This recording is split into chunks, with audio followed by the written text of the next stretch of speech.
અત્યારે આપણે જમદગ્નિ ઋષિના આશ્રમ ખાતે આવેલ જમજીરના ધોધ ખાતે ઉપસ્થિત છીએ. પાછળ તમને જે દેખાય છે એ જમજીરનો ધોધ છે.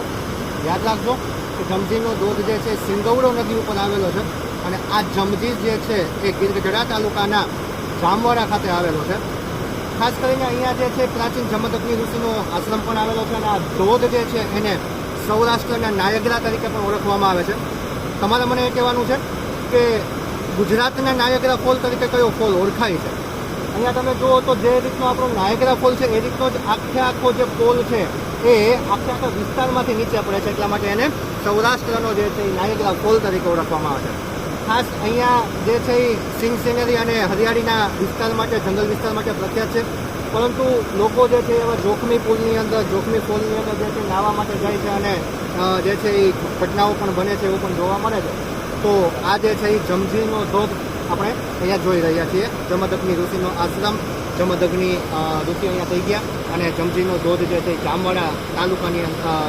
જામવાડાની અંદર આવે છે અને જે ગીરગઢડા તાલુકાની અંદર આવે. ગીરગઢડા તાલુકો જે છે એ આપણા ગીર સોમનાથ જિલ્લાની અંદર જે છે જોવા મળે છે.